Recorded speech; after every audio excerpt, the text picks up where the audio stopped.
आज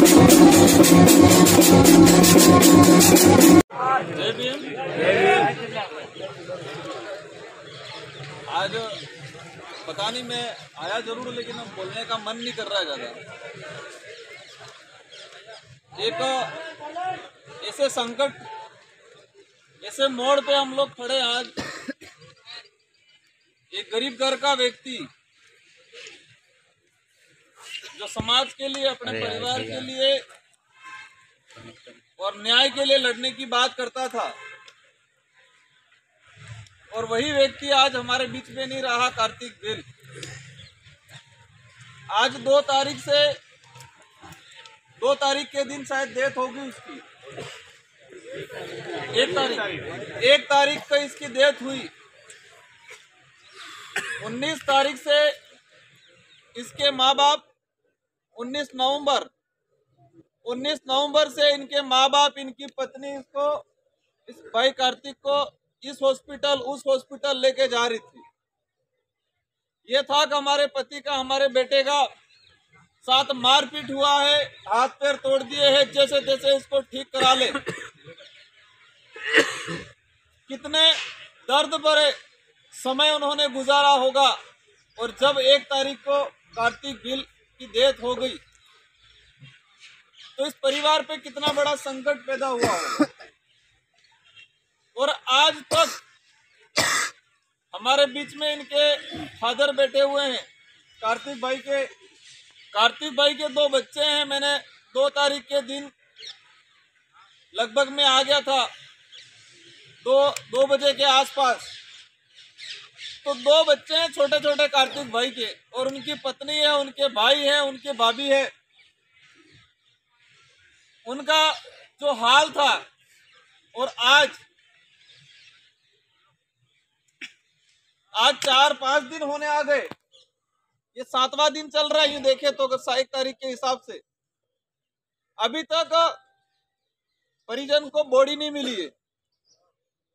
तो प्रशासन के और बड़े बड़े ऐसे लोग बोल रहे होंगे कि पोस्टमार्टम के लिए सहमति नहीं दे रहे। परिवार को शुरुआत में कुछ पता नहीं था। परिवार को जब डेथ हुई, उनके दिमाग में एक ही चीज आया, हमारे बेटे को जैसे तैसे घर पे ले जाए। लेकिन इसी प्रशासन ने मजबूर किया और बॉडी नहीं लाने दी। फिर बात हुई कि बॉडी हम राजस्थान ले जाके पोस्टमार्टम कराएंगे, और फिर कानून का झाड़ के उन्होंने बोला गुजरात में पोस्टमार्टम कराएंगे। आज हमारे बीच में कार्तिक भाई की पत्नी, हमारी बहन, अभी दुख भरे आंसुओं में बोल रही थी कि मेरा पति समाज के लिए लड़ रहा था, हक अधिकार की बात करता था, वो नहीं रहा है। ये आंदोलन चलना चाहिए और मेरे पति को न्याय मिलना चाहिए। हमारी मांग क्या है? हम ये नहीं कह रहे हैं कि किसी को ये कर दो, किसी को ये कर दो, गोली मार दो, ये ना मांग नहीं है हमारी। इस देश के अंदर कोई गुनाह करता है तो उस गुनहगार को सजा के लिए कानून बना हुआ है। तो हमारा यही कहना है कि कार्तिक भाई के साथ जिन 8 लोगों ने मिलके मारपीट की, इन 8 को गिरफ्तार किया जाए। पुलिस ने कह रही है कि 2 जनों को गिरफ्तार कर लिए, 2 ही जने थे। तो कार्तिक भाई के साथ में जो बंदा था उसके भी हाथ पैर तोड़ दिए हैं। वो खुद आदमी कह रहा है, उसका वीडियो वायरल हुआ है कि 7 से 8 लोगों ने मिलके हमको मारा है। कई लोगों ने मुंह बांध रखा था। इनके पीछे उनके माँ बाप आ रहे थे। उनके माँ बाप ने भी देखा है कि 7-8 लोग थे। तो पुलिस अगर सही में सिरोही की जो पुलिस है, जो राजनीतिक दबाव में अगर काम नहीं करती तो निष्पक्ष जांच कर लेती। पुलिस ने क्या किया? गवाह ले लिए, स्वतंत्र गवाह। वहां के कुछ लोग तैयार थे जो उनके मिलने वाले थे, ऐसे 2 स्वतंत्र गवाह बना के बयान ले लिए पुलिस। कितना विचित्र बात है। कल एक वीडियो आप सबने देखा होगा, एक लड़की इस वीडियो में बोल रही है, मुंह बांध रखा है, पता नहीं वो लड़की कौन है। क्या बोल रही है कि मेरे साथ ये हुआ वो हुआ। अरे भाई, ये आदिवासी एसटी एससी के लोग इतने भी पागल नहीं है। जब 19 तारीख को मारपीट हुई, इससे पहले वो नाबालिग थी, नाबालिग के साथ अपहरण हुआ। अपहरण होने के बाद मुकदमा दर्ज हुआ। मुकदमा दर्ज होने के बाद वो गिरफ्तार हुआ। तो जो परिवार दिया गया है, जो मुकदमा पुलिस ने दर्ज किया है उस समय, उसमें कार्तिक या कार्तिक के परिवार का कहीं दूर दूर तक हवाला नहीं है। अपन सब मानते हैं, जानते हैं कि पोस्को में 164 का बयान होते। 164 के बयान में भी कार्तिक या कार्तिक के परिवार का दूर दूर तक कहीं हवाला नहीं है। और अभी इस आदमी के मरने के बाद उस बच्ची को आगे ढाल बना रहे ये लोग, सिरोही के ऐसे निकम्मे लोग उस बच्ची की इज्जत उछाल रहे, उस पे दबाव बना के उन लोगों ने वीडियो वायरल कराया कि कार्तिक भी था, कार्तिक का भाई था। ऐसे निठल्ले लोग, और ये प्रशासन भी ऐसे निठल्ले लोगों का साथ दे रहा है। हमारी मांग है कि 8 जने गिरफ्तार होने चाहिए। दूसरी ये मांग है सरकार से कि आर्थिक सहायता मिलनी चाहिए। तो ये आदिवासी समाज मजबूत है, दिल का मजबूत है। पैसों से गरीब जरूर है। आज जो यहाँ पर आंदोलन में आए सब गरीब घर से आए। बहुत सारे ऐसे भाई होंगे जो दिन में कमाते, शाम को खाना खाते हैं, अपने परिवार को खाना खिलाते। ऐसे भाई इस आंदोलन में आए। कई जनों के पहनने के लिए स्वेटर नहीं होगा, कई जनों के पहनने के लिए चप्पल नहीं होंगे। ऐसे लोग यहाँ पर आए, लेकिन दिल से अमीर है। अगर पैसों की बात आती है तो कार्तिक के परिवार को करोड़ों रुपया ये समाज इकट्ठा करके देने के लिए तैयार है। इस भीखमंगी सरकार या भीखमंगे प्रशासन से पैसे लेने की कोई जरूरत नहीं है। लेकिन हम इसलिए दावा कर रहे हैं कि इसी सरकार ने राजस्थान के अंदर बहुत सारे मामले में, और हमारा ताजा मामला ये उदयपुर में हुआ कन्हैयालाल वाला, उसमें 50 लाख रुपए दिए, 2 सरकारी नौकरी दी। तो भाई वो इंसान था, राजस्थान का नागरिक था। तो ये कार्तिक बिल हमारा इंसान नहीं है क्या? तो उस बात के आधार पर हम कह रहे प्रशासन से और सरकार से कि कार्तिक बिल को भी आर्थिक सहायता दी जाए। बाकी यह समाज है, और इस भाई के परिजन की बात आती है आर्थिक की, तो हम सब मिलके देने के लिए तैयार हैं। लेकिन सरकार से हम कहना चाह रहे हैं कि जातिवाद आप क्यों कर रहे हो भाई? सरकार भी मुआवजा दे रही है तो जाति देख के क्यों दे रही है? समूह देख के, समुदाय देख के क्यों दे रही है? तो हमारी जो सेकंड मांग है कि इसके भाई को, इसके परिजन को या इसकी पत्नी को सरकारी नौकरी मिले, ये हमारी नई मांग नहीं है, यही सरकार ने परिपाटी बना रखी। तीसरी हमारी जो मांग थी, जिस मकान के लिए आंदोलन चल रहा है, हालांकि हमारे जिला कलेक्टर महोदय ने लिख के दिया है, 4 ऑर्डर दिए हमको कि कौन सा काम कितने दिनों में किस प्रक्रिया के तहत किया जाएगा। आज यहाँ से डेलीगेशन गया, मेरा भी मन कर रहा है अंदर जाने का। आज 3 दिन गुजारे हमने जेल से भी बेहतर स्थिति में, लेकिन फिर भी गर्व है क्योंकि जंगलों से आते हम तो पहाड़ों में रहने वाले लोग हैं। उनको लग रहा होगा हमने ऐसे किया वैसे किया, हमको मानसिक रूप से परेशान, डैमेज करने का काम कर दी। 3 दिन गुजारे यहाँ पर हमने, वो इसलिए गुजारे हैं कि प्रशासन को पता चले कि न्याय कैसे करना है। उन्होंने लिखित में आश्वासन दिया है। मैं बता रहा था यहाँ पर जो आए सब गरीब घर से, कोई पैसे वाला नहीं है। वही व्यक्ति यहाँ आंदोलन में आया है, उनको भी पता है ये, इसलिए ये सोचते हैं कि ये तो गरीब है, कमजोर है, ये कुछ समय गुस्सा आया है, कुछ समय आक्रोश से इकट्ठे हुए हैं, फिर नहीं आएंगे। कोई दिक्कत नहीं, हम नहीं आएंगे। लेकिन मैं सभी भाइयों से कहना चाहता हूं कि ये जो आक्रोश है, ये गुस्सा है। जब तक न्याय नहीं मिले और ऐसे तानाशाही राजनीतिक लोगों को वापस रोड पे नहीं ले आए, तब तक ये गुस्सा मरना नहीं चाहिए। ठान के जाओ आज, भले इसके लिए 2 साल लगे, 5 साल लगे, लेकिन ये गुस्सा मरना नहीं चाहिए हमारा। आज प्रशासन एक मीडिया वाला चला रहा था, क्या चला रहा था कि लोग हथियार लेके पहुंच रहे हैं। इस मीडिया को हथियार क्या है और औजार क्या है वही नहीं पता है। इस मीडिया को हथियार क्या है और आदिवासी समाज के परंपरागत औजार क्या है वो नहीं पता है। मेरे गाड़ी में परमानेंट गोपन रहती है।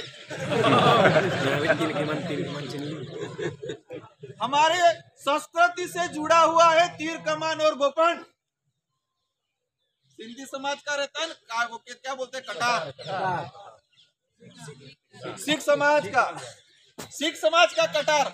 इससे पहले आदिवासी समाज है और आदिवासी समाज का ये पारंपरिक हथियार नहीं है, ये एक औजार है, एक परंपरा है हमारी,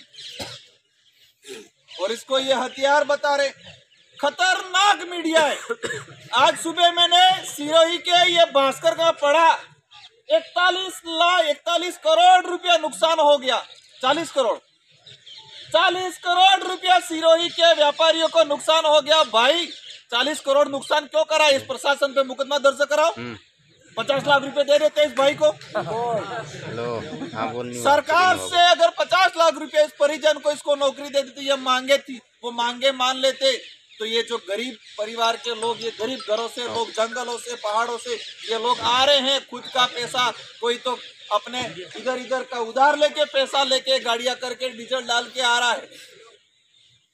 इनको सिरोही के व्यापारियों को नुकसान दिख रहा है, लेकिन इस बाप के बेटा जो आज पड़ा हुआ है वो लाश नहीं दिख रही है। ये मीडिया ये सवाल सरकार से क्यों नहीं कर रहा है कि सरकार का डेलीगेशन इस मृतक परिवार से मिलने क्यों नहीं आया? यह सवाल ये मीडिया क्यों नहीं कर रहा है? 3 से 4 दिन से मैं देख रहा हूं, हर जगह घटनाक्रम होता है, सरकार का डेलीगेशन पहुंचता है। इतने सारे लोग, ये व्यापारी नहीं है, ये नौकरी वाले नहीं है, सब गरीब लोग हैं, और ये लोग ये आंदोलन कर रहे हैं अपनी विपरीत परिस्थिति में आने के बावजूद। तो सरकार की नींद क्यों नहीं खुली है? यहाँ के विधायकों की नींद क्यों नहीं खुली है? यहाँ के संबंधित प्रभारी मंत्री की नींद क्यों नहीं खुली है? इनका स्टेटमेंट मीडिया ने क्यों नहीं लिया आज तक? चला क्या रखा इन लोगों ने? इन लोगों के दिमाग में एक ही चीज है कि ये लोग हैं, कुछ समय गुस्सा आया है, इकट्ठे हुए बिखर जाएंगे, ये इनके दिमाग में। लेकिन मैं आप सबको कह रहा हूं, ये गुस्सा है, ये जो ठान के रखो, और ये 2 साल 3 साल तक बरकरार रखना पड़े रखो, और जब समय आए उस गुस्से को बाहर निकालो और उनको एहसास कराओ। इस लोकतंत्र के अंदर राजा बन के बैठे हैं यहाँ पर, ये उनको एहसास कराओ समय आने पे कि ये लोकतंत्र है, और लोकतंत्र की चाबी जनता के हाथ में है, तुम्हारे हाथ में नहीं है। 5 साल के अंदर वो चाबी लगती है, ये एहसास कराओ उनको। आज हमारी जो मांगे हैं, नॉर्मल सी मांगे हैं, 4 से 5 मांगे हैं। मीडिया ने इस कार्तिक बिल का जो पट्टा मांग रहे हैं जिस घर का, उस घर का कवरेज क्यों नहीं किया मीडिया ने? 50 साल पहले का मकान बना हुआ है, 1988 के अंदर उस घर का कनेक्शन हुआ है, विद्युत कनेक्शन, तो अब तक इस सरकार ने उस घर का पट्टा क्यों नहीं दिया? ये मीडिया सवाल क्यों नहीं कर रहा है? मैं गुस्सा सीकर सिरोही के अंदर क्या बोर्ड लगा था, प्रशासन शहरों के संग आपका स्वागत है, कंतूरा स्वागत है। आप देखना बोर्ड लगा हुआ है, प्रशासन शहरों के संग आपका स्वागत है, शहर में रहने वाले लोगों को पट्टा देंगे। अरे भाई, ये परिवार 50 साल से रह रहा है, जो नेता आज इस परिवार का घर उजाड़ रहे हैं, अरे तुम्हारा तो जन्म भी नहीं हुआ था उस समय से घर बना हुआ है वो। तो ये मीडिया ये सवाल क्यों नहीं कर रहा है कि 50 साल पुराने घर का पट्टा क्यों नहीं मिला? इस घर में 1988 के अंदर विद्युत कनेक्शन हुआ है। अरे भाई, किसी घर के अंदर विद्युत कनेक्शन होता है तो इंसान रहता है इसलिए विद्युत कनेक्शन कराते हैं कि जानवर रहता है इसलिए विद्युत कनेक्शन कराते हैं? तो यह परिवार उस समय से रह रहा है, तो ये मीडिया उससे सवाल क्यों नहीं कर रहा है? आज आपके माध्यम से इस प्रशासन से कहना चाहूंगा कि जो पोस्को का मुकदमा दर्ज कराया है, उस मुकदमे में क्या श्रवण और कार्तिक का कोई हवाला है? उस नाबालिग बच्ची के बयान हुए 164 में, उसके में क्या कार्तिक के परिवार का कोई हवाला है? ये मीडिया छानबीन करे तो मैं मानूंगा सिरोही की सच्ची मीडिया है और हमारे देश का चौथा स्तंभ है, ये मानूंगा। इन नेताओं के गुलामी पे आप मत चलो। मैं आपसे दो हाथ जोड़ के अनुरोध करना चाहूंगा, जो सच्चाई है उस सच्चाई को सामने लाने का काम करो। आप लोग आप पे भरोसा करता है, हर इंसान सुबह उठ के न्यूज़पेपर पढ़ता है, मुझे सच्ची खबर मिलेगी। हर इंसान सुबह उठ के फोन देखता है कि क्या खबर आई है। इनकी विश्वसनीयता पे आप सब कहीं धोखा कर रहे हो और देश का चौथा जो स्तंभ है उसको आप अपंग करने का काम कर रहे हो। आप वास्तविकता क्या है, वास्तविकता को खंगालो आप लोग। आज मेरा विशेष व्यक्तिगत अनुरोध है आप सभी से, भले घर चले जाना, भले यहाँ पर 10 जने बैठेंगे, भले 1 जना बैठेगा, लेकिन यह आंदोलन चलता रहेगा। फिर हमारी कमेटी बना रखी है, क्योंकि मैं डूंगरपुर सिरोही से 84 से आता हूँ, हमारे सागवाड़ा विधायक जी हम दोनों आते हैं। हम पे हमारा क्षेत्र का, पूरे जिले का, हर क्षेत्र का भार है। हम इतना दूर से आते हैं, लेकिन मैं आप सबको राय देता हूँ, ये कमेटी बनाई है, वो कमेटी डिसाइड करे कि ये आंदोलन को किस रूप देना है, कैसे देना है। और इसमें मेरा भी मैं सुझाव रखूंगा। और आसपास सिरोही के जो भाई आए हैं, जालोर के भाई आए हैं, आसपास के जिलों के जो भाई आए हैं, इस मारवाड़ के अंदर, इस क्षेत्र के अंदर जो बीमारी घुसी हुई है कि जाति को देख के पुलिस का लट उठता है, जाति को देख के तहसीलदार का कागज हिलता है, जाति को देख के सरकार का स्टेटमेंट आता है। ऐसी सरकार, ऐसे तहसीलदार, ऐसे पुलिस वालों को आने वाले समय में ठिकाना लगा, और वो आपके हाथ में है, वो ताकत आपके पास है, लेकिन इस ताकत को आप लोग भूल गए हो। सुनने में आया था निर्दलीय चुनाव जीता के बिजाया ST SC के लोगों ने, और आज आपको ही मार रहे हैं। उनको ये भी पता है ये कुछ समय बाद वापस भूल जाएंगे। अगर वास्तविक कार्तिक बिल का न्याय चाहिए तो ऐसे लोगों को ध्यान में रखो और समय आने पर इनका इलाज करना है। इस पूरे 3-4 जिलों के अंदर जो भी साथी आए हैं, आप सभी से कहना चाहूंगा मैं कि आपको मजबूत रहना है, ऐसे लोगों को पहचानना है। और हर गांव के अंदर ये आजाद भारत है, गुलाम भारत नहीं है। इस देश को चलाने के लिए संविधान बना हुआ है, राजा वाला राज नहीं रहा है, तो राजा समझने वाले लोगों को ठिकाने लगाने। हमारी कमेटी बनी हुई है, वो कमेटी डिसाइड करेगी कैसे किस प्रकार आंदोलन ले जाना है। आप सबको समय समय पे सूचना मिलेगी।